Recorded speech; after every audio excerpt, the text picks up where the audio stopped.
Hi, Chris McClune here with Fire Apparatus and Emergency Equipment. Welcome to this episode of our podcast. And this one, for me today, it's a topic that, in all honesty, I don't usually spend a lot of time on because of the nature of Fire Apparatus and Emergency Equipment. I mean, after all, we are a brand that is about product. We are about fire trucks. We're here to tell you what is available on fire trucks, how to specify those fire trucks. We're here to tell you about in recent times why lead times are the way that they are, which we partnered with Onfema last year to provide you with that information. So we're here to help you make more to educate you and to help you make educated business, or not business, but purchasing decisions, more informed purchasing decisions, so that you know what is available to help you during that specification process. Of course, your dealer is going to help you to talk about what's available, but we're here to really help along that process, to give you tips on how to specify those things, to talk not only fire trucks, SCBA, PPE, a lot of different information, that we provide there. So I don't usually get into the culture and the leadership end of things, but I am a firefighter myself. I experience good leadership, not as good leadership. I've experienced, culture. I like the idea. I like that the fire company that I'm in has always had a pretty decent culture. Despite that good culture, we like anywhere else are or have experienced a decrease in volunteers coming in. I can think back 30. What am I in? I'm in. Let's see here. 2026 minus 93. I'm going to be completing my 33rd year this year in August. And I can remember when I joined. I was one of 7 who joined that year. We had a group of, I think it was 3 in February that year, maybe 1 in April. I joined in August, and then we had one more join after me. That math doesn't work. There was someone else in there. There was a 7th in there, I think, between April and when I joined. I took firefighting 1 with these folks. Firefighting 2, I took VRT with them. At that time, having an influx of 7, which might not seem like a lot, but was a decent amount, we as a company closed membership for a little while. We were at a point where, we were in really good shape. I can't think of a time that we have closed membership since then. Once we opened it back up, we've never really closed it again. And so we struggle like any volunteer fire company. We're still in pretty decent shape where we have enough people to complete the tasks that need to be completed when we arrive on scene. We are one fire company in among 5 in our township. We're all independently chartered. We all have our own district, but we all respond to everybody, every other district. We had one fire company in the township was close to 900 calls last year. One fire company, the other fire companies, the mid range was about 500, between 500 and 600. We had 646. That was a record year for us. It was 2023 the last time we hit 600. I've often said in different podcasts and in different things that I've written that the year I joined in 1993, at the end of that year, we had 166. We hit 200 plus the next year, and we have never looked back. We've never dipped backwards into those numbers. Between 23 and 25, I think we were in the 500 range, 5 to 600 range in 2024. But that's basically where we're at right now. And the mid range for the township, the average for most of us is in that 500 to 600 range. Let me get back to culture, and leadership. I think that at the end of the day, when all is said and done, culture and leadership are critically important But at the end of the day, you have to put the fire out. And that comes down to tactics. And that's where I connect fire apparatus and emergency equipment. I connect it at the tactics. We talk about the fire trucks. We talk about the SCBA. We talk about the PPE. You have the best culture in the world, but if none of your people know how to use these things effectively, it's going to be hard. And knowing how to use them effectively, I think, creates the culture, creates the great culture. We love work. Unfortunately, in order for us to have work, it means that somebody else is not having a great day. But I know that for me, there has never been anything like the adrenaline rush that comes after you have gone in and quickly and efficiently put out a fire. I go back to the first one I ever put out. It was a kitchen fire. It went out pretty quick. The other guys were teasing me. Oh, we didn't get to do anything. Chris put the fire out too quick. Bread and butter job. Bread and butter job. We talk about bread and butter jobs a lot. Those bread and butter jobs, unfortunately, are few and far between these days, which is a good thing because our fire prevention programs are, for the most part, working. Fires are down, but that also means that that great feeling, that adrenaline rush, is not as frequent, and not as many people get a chance to experience it. Our call volume is going up. Our actual number of working jobs is going down. Now, I said it recently in an editorial. When I joined 1993, I'm knocking people over to get, as soon as the pager went off, I wasn't even listening to the call. What I mean by that is I didn't wait to listen to the call to see what it was before I left the house. Of course I listened to the call as I'm going to the firehouse because that's when size up begins. That pager activated, I was out the door. I was knocking people over. I was jumping over tables, jumping over like coffee tables.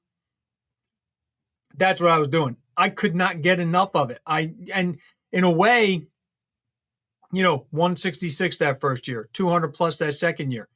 The number of calls was such that there was a good chance. I was in college. I was a commuter, so I got to make more calls than someone who was living at college. But because I was going to school during the day, the chances for me to make those daytime calls, and which was back then, there were quite a few daytime calls. I was missing that opportunity. Then I joined the real world. I had my first full-time job, and that was out probably 45 minutes away from where I lived.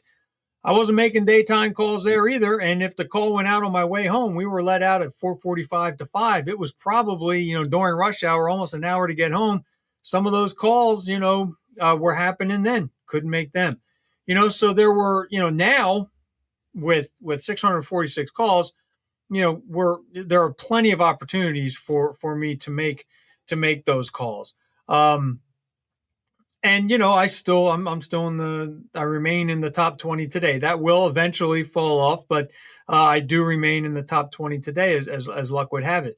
But back then, my gosh, it didn't matter. We were close to 900 runs.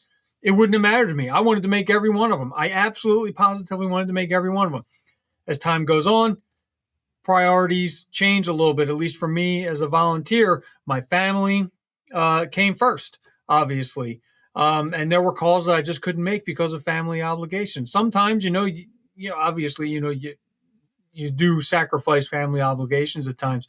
But my kids were the most, and my wife were the most important things in my life.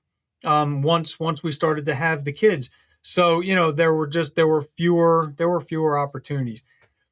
Still, the culture was there. And the culture and the leadership go a long way, obviously, towards keeping the people who you have. And that can change over time. I've been in for 33 years. I've only had 3 chiefs during that time. So and as luck would have it, they've all been relatively similar where there have not been these sort of sweeping changes that would run people out the door. But at the same time, one of the things I've been thinking about recently, and this is about, and believe me, I don't know that I'm going to solve any problems here today. I'm just kind of throwing out what I'm thinking about. I watch social media like many people do, and I'm on any number of groups and things where things are discussed. Um, you know, and one of the things that I've been thinking about recently, because there's so much talk about culture and leadership, and because the tactical considerations don't seem to be spoken about as much these days. There's also the idea that the culture is running people out. Where if you don't have a good culture, you're going to run people out, and people aren't going to come in. People aren't going to come in if they don't want to be a firefighter. You have to. You can't join a fire company. I'm talking about on the volunteer side, because and most of this is coming from the volunteer side of the business. You can't join a fire company because you want to have a bunch of buddies. It's just not going to work out for you. You have to want to be a firefighter, and for whatever reason, right now there aren't enough people who want to be firefighters. I've experienced, I guess, I think anybody does as you're going up as you're going up the ladder or growing in your role as a firefighter. I say adversity, but I don't want it to seem like adversity has a connotation that's a little bit more to the extreme end of things. But I've experienced stuff that certainly I've said to myself, like, do I really want to be doing this? Do I really want to be part of the organization? Things of that nature. But it all came back to the fact that I wanted to be a firefighter. That desire trumps everything else. Everything else that's going on. I could be having a rough time with a lieutenant or a captain or an assistant chief. Oh, I hate that guy or this, and I don't really hate any of them. It's just, that's kind of what comes out of your mouth sometimes. But the fact is, I want to be a firefighter, and that is more important to me than any of the other noise that goes on. But there aren't people who want to be firefighters who want to join the organization. Now, there are any number of reasons why the number of volunteers is down for my organization. Some of those reasons have to do with, I'm not positive that all of our residents who are not lifelong residents of this town understand that we are volunteer. They know that when they dial 911, we're coming, but they don't know that we're necessarily coming from home first to go to the firehouse to then load the truck up and then leave. I think there are a fair amount of people who think that we are a career department. So that's one thing. So they may not even know that it's there. But I'll tell you, you could have recruitment events, but I could go to like a million accountant recruitment events. I don't want to be an accountant. Numbers are really not my game. So, you have to have the desire to be a firefighter. And for whatever reason, on the volunteer side, the number of people who want to be firefighters is going down. And I can't blame culture and I can't blame leadership. It's other factors that are at play there. The fact of the matter is, with the number of calls that we have, the number of calls that you have to make, there are probably a fair amount of people who think I'm just not going to be able to do it. I'm not going to be able to make those numbers. There are probably a number of people who work outside of the area during the day and cannot come to those daytime calls. There aren't as many businesses in the district that are willing to let people go. And this is all, this just is what it is in some ways. And it's a shame because, I wouldn't say that's all I wanted to be. I wanted to be a firefighter from a very early age. My grandfather was a firefighter in Philadelphia.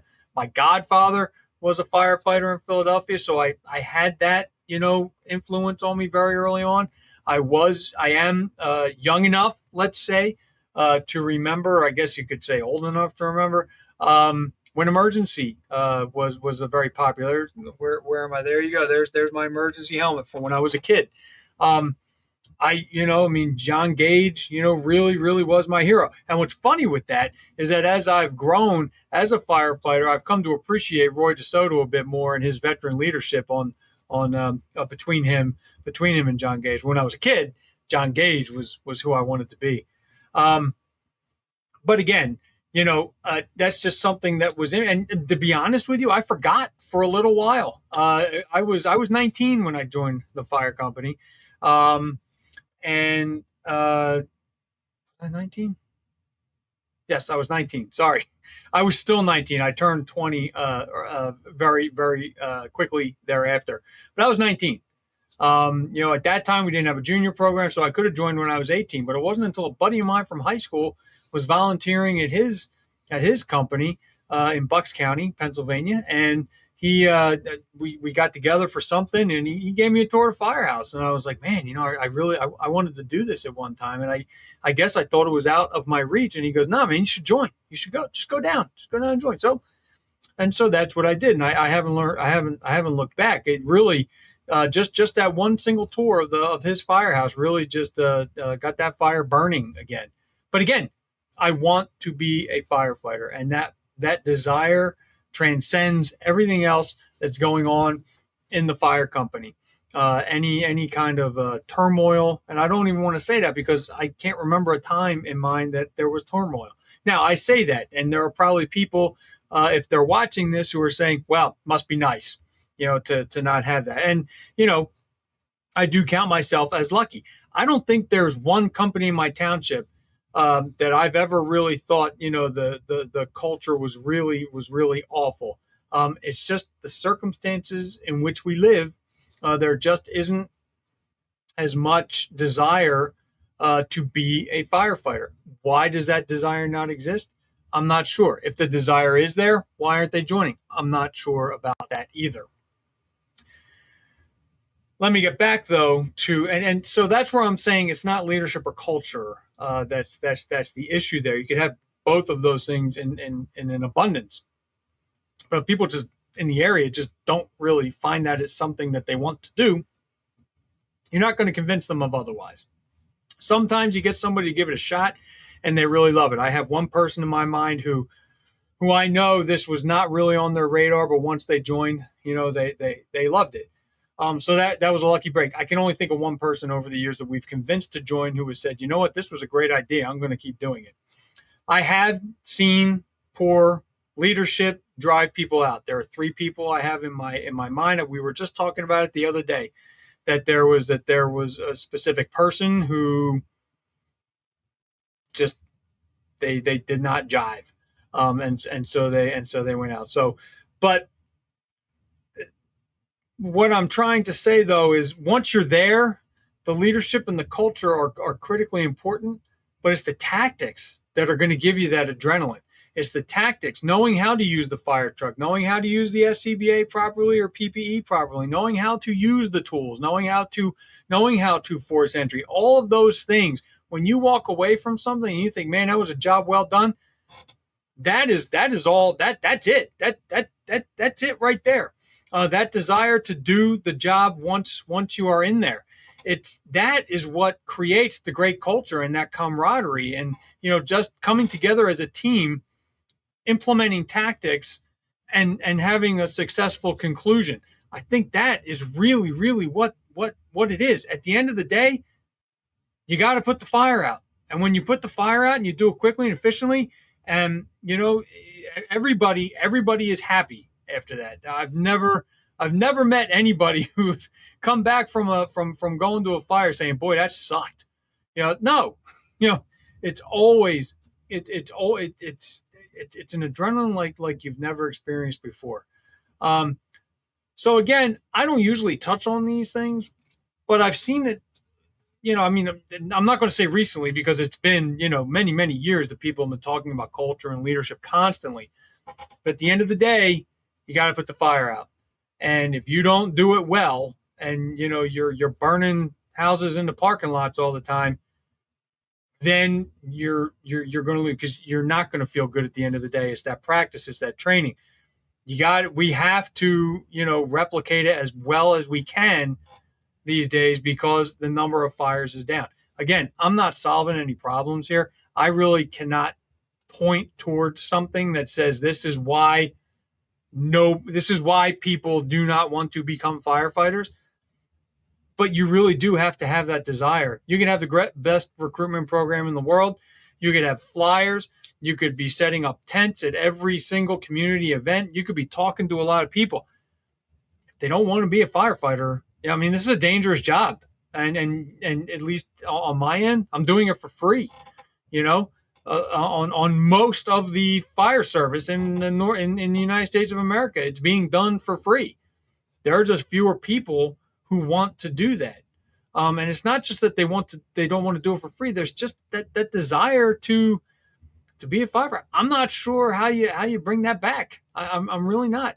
And I can't look back at the years that we had more people in my time and even more people prior to that. What is it? Is it the call volume? Is it the idea that, well, I missed that one, but it doesn't matter because there's probably going to be another one tomorrow, whereas 166 calls, you were like, oh, I better go to this because it might be 3 or 4 days, and I don't know where I'm going to be in 3 or 4 days when that next call comes in. I'm not sure. I'm really not. But I just think that there's a lot to be said for putting the fire out at the end of the day. We are required to have an awful lot of paper these days. I'm not downing that necessarily. But that paper does not equate experience. Again, you can have all the paper in the world. If I'm not going to fires, it really doesn't. It's not going to mean anything, that paper.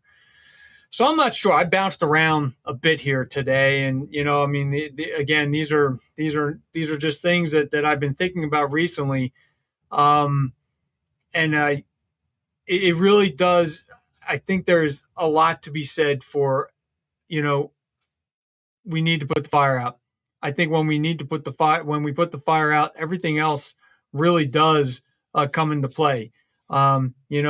This new guy gets to put it out one time, and it's another guy the next time who gets to put it out, and they you see it. And I'm not trying to convince anyone that they should run out and try to get everybody. I mean, what are you going to do if you don't want to be a firefighter? I can try to encourage you to be one. It's just not going to happen. But once you're in, it's the tactics at the end of the day more than the culture and the leadership. The good leadership, even leadership that's questionable. If you want to be a firefighter and that's the fire company that's in your district that you can go to, if you want to do it, you're going to do it. Because that desire, that innate desire, is to help people. And could you find another way to do it? I'm sure you wouldn't get the same feeling at the end of it. I know that. That it's just that desire, that innate desire to do it. It's hard to convince someone who does not want to do that this is what they ought to do, and talk to them about the number of hours it's going to take to do it. To get your whatever certification your authority of jurisdiction requires. I know for me, right now, we require at least firefighting 1. We encourage firefighting 2. In order to get other certifications, you're going to need to go to firefighter 2 if you want to ascend the ladder, and become officers, and if you want that officer certification, you're going to need these other prerequisites. So it's, but to tell somebody coming in those number of hours, I didn't really think about it because I was in college. I was a commuter. I worked part-time over the summer. I mean, I didn't work during the year mostly unless it was on campus. So, and then, again, I mean, I was still playing basketball a lot, not many leagues for 50 plus these days. But I was still doing that. I would do that after school. There were other things that held my attention, but it didn't bother me because it was like, okay, I got to run home after I shoot some hoops, do my homework real quick, and then head over to the county fire school because that's the fire. That's where the firefighter 1 was. We're very lucky now. We're able to bring the instructors to our township, invite other townships as well to participate. And so we were able to get guys through.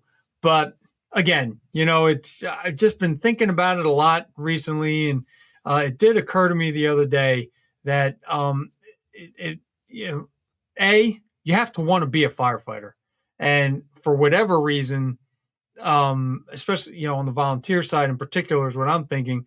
It just hasn't seemed as attractive as maybe it once was. I'm not sure why. I can't point to one thing. The other part of it is culture and leadership.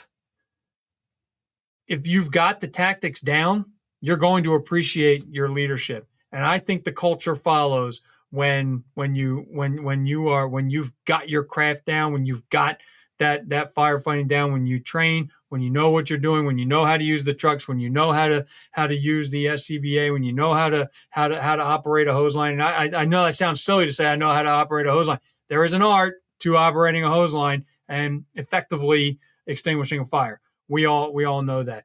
And as you know, when you have leaders who are encouraging you and things like that, yes, it creates a positive atmosphere. But at the end of the day, you got to put the fire out. And if you are unable to put the fire out, and you lose more of a house because you let a room and contents fire become 3 rooms and contents and a hallway, that creates, somewhat of a, that's when things suffer a little bit, because you didn't attack the job. I'll never forget. We used to have a round table with Tom Brennan and Chief Brunacini. Brennan and Bruno, they called it. And the two of them would get there, and it was great because they both kind of came at things from a different perspective, but with the same outcome. And I'll never forget, they were doing one. It was Skip Coleman. Anybody who remembers Skip Coleman? He was the moderator, and they put a slide up on the screen, and it was a Cape Cod, and there was smoke showing from one of the dormers on the second floor, and I'll never forget. Tom Brennan just said, if it takes you more than 6 minutes to put that fire out, there's something wrong. And it's that, but that's the thing. That is the thing. When you know your job, when you know what you're doing, when you've practiced, when you've trained on it, when you have gone through it, hopefully you've had, hopefully you do see some work where you get to see some of those things and get to know things and get those reflexes and react to things. That creates the culture. And it's almost like, I'm talking about tactics and things like that. I go back to Ray McCormack at FDIC a number of years ago. We need a culture of extinguishment. And that when you've got that, everything else kind of takes care of itself. So that was just me kind of rambling this month. I don't know if I'm going to get crucified for anything that I've said. It is not a simple thing. But there are certain things parts of this that to me are simple. And at the end of the day, you have to put the fire out, and innately you need to want to be a firefighter, to do this. If it really is just a job, I'm sure you're going to enjoy it. You're going to enjoy some of the camaraderie, but it's never going to be something that you're truly excellent at. And so, and that is what, that excellence is what creates the culture, and that excellence is driven by leadership. But at the end of the day, you got to put the fire out. No matter what else is going on, you could have, the greatest culture in the world, everybody's buddy, but if you don't know what you're doing, the fires, you're going to struggle to put the fire out. So that's kind of that's kind of my thing today. Who knows? Let me know. I mean, if I've angered you in some way, or if you agree with me, hey, let me know. Chris.McClune at ClarionEvents.com. If there are other podcasts that you'd like to watch, they are all archived at fireapparatus.com/podcast. If there are topics you'd like me to hit on, we've got Talking Trucks, we've got Moving Water, we've got Apparatus Workshop. Let me know, and we will either ask one of our experts that we have going right now to talk about it, or we have plenty of subject matter experts to draw on to get you the information that you need. So again, this has been Chris McClune with Fire Apparatus and Emergency Equipment. Have a good one, everyone, and stay safe.